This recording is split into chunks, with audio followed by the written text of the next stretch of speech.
حضرت موسیٰ علیہ السلام کلیم اللہ تھے۔ روزانہ اپنے رب سے ہم کلام ہوتے تھے۔ ایک دن حکم ہوا کہ موسیٰ جاؤ اور اپنے سے کمتر کو تلاش کر کے لے آؤ۔ حضرت موسیٰ علیہ السلام نے حکم خدا سے ساری کائنات چھان ماری مگر اپنے سے کم کسی کو نہ پایا۔ شام کو خالی ہاتھ لوٹے۔ اللہ پاک نے فرمایا، اے موسیٰ، اگر آپ ایک بکری کے بچے کو ہی لے آتے تو ہم آپ کو نبوت سے محروم کر دیتے۔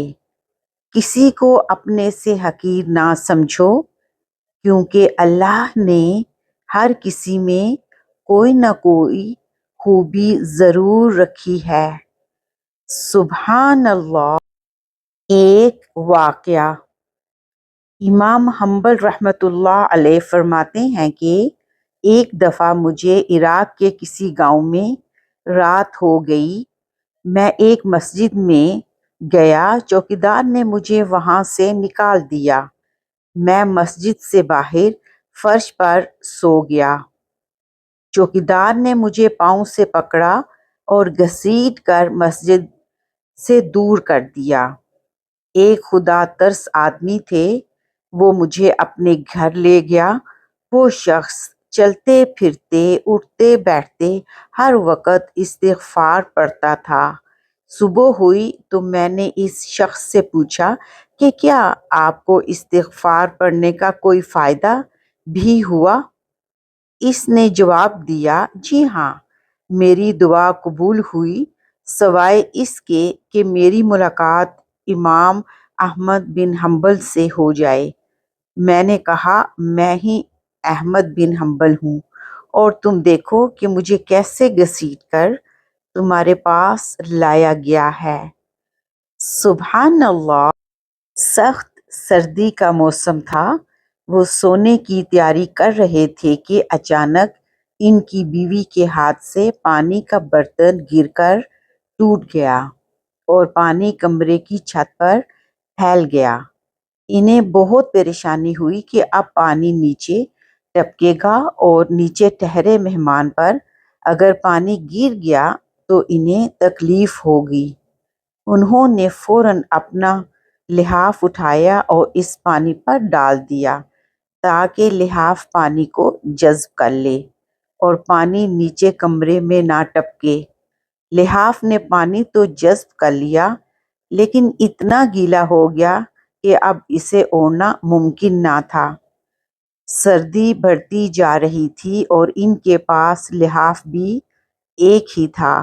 اب انہوں نے ساری رات جاگ کر اور ٹھٹھر کر گزار دی، لیکن انہیں اس بات کی بہت خوشی تھی کہ ان کی وجہ سے مہمان کو کسی قسم کی تکلیف نہیں ہوئی۔ یہ میزبان حضرت ابو ایوب انصاری رضی اللہ تعالی عنہ اور ان کی بیوی ام ایوب انصاریہ رضی اللہ تعالی عنہا تھیں، اور ان کے گھر مہمان محبوب خدا نبی کریم صلی اللہ علیہ وآلہ وسلم تھے۔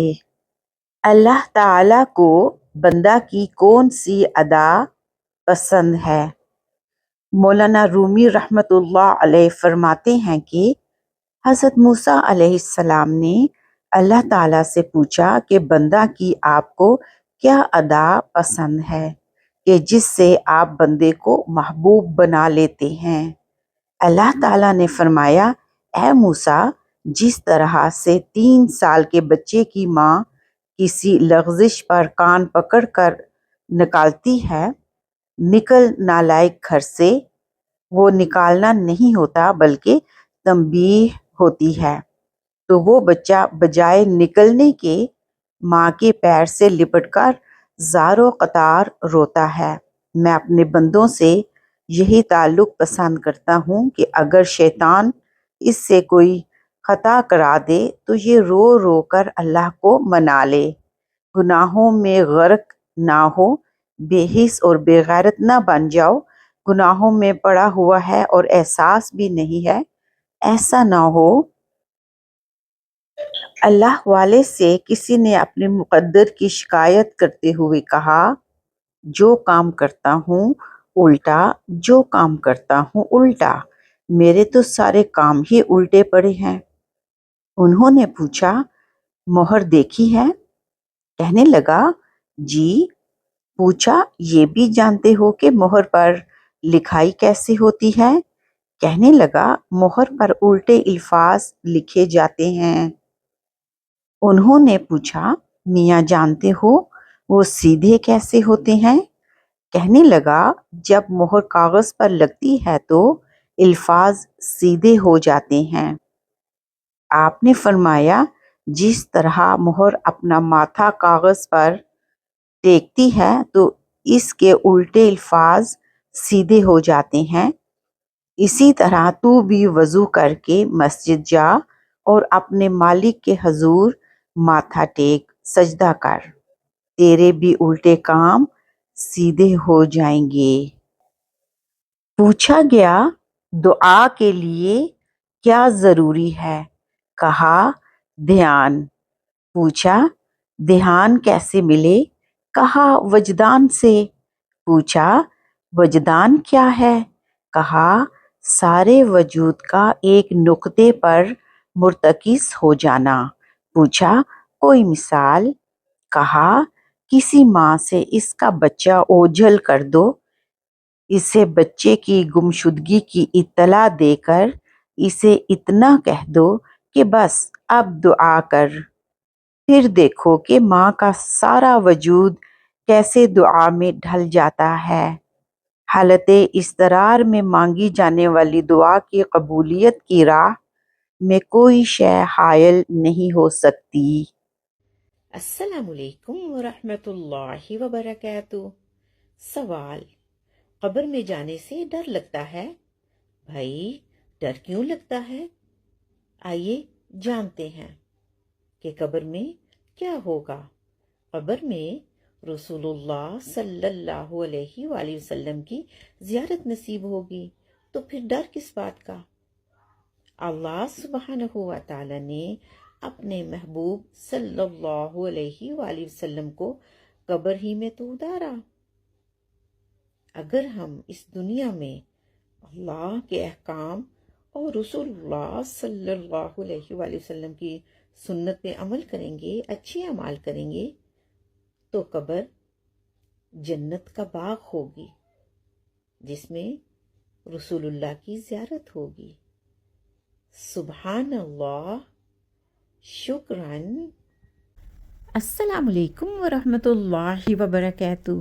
ہمارا جسم 5 چیزوں سے مل کر بنا ہے۔ روح، جو کہ ہمیشہ کے لیے ہے، ابدی ہے، اور یہ اللہ سبحانہ و تعالیٰ کی صفت ہے، یہ اللہ ہی کی طرف لوٹ جائے گی۔ جسم 4 چیزوں سے بنا، ہوا، آگ، مٹی اور پانی، اور یہ تمام چیزیں آپ اس دنیا میں دیکھتے ہیں اور ان کا ایکسپیرینس کرتے ہیں۔ ہوا، جو باہر بھی موجود ہے، ہم اپنے جسم کے اندر لے کر جاتے ہیں اور اس کو نکالتے ہیں۔ سانس لینا، پانی، ہم پیتے ہیں پانی، اور پانی ہمارے جسم کے اندر خون کی صورت میں موجود ہے۔ آگ، غصہ جو ہے وہ آگ ہے، اور ہمارے معدے میں جو تیزابیت ہے وہ بھی آگ کی ایک قسم ہے۔ اور کلے یعنی مٹی، ہماری جو جلد ہے وہ مٹی سے بنی ہے، مطلب یہ کہ اس میں جتنے بھی اجزاء موجود ہیں وہی مٹی میں بھی موجود ہیں۔ تو جسم یہاں پہ ہی رہ جائے گا کیونکہ یہ دنیا کی چیز ہے۔ سبحان اللہ، شکراً۔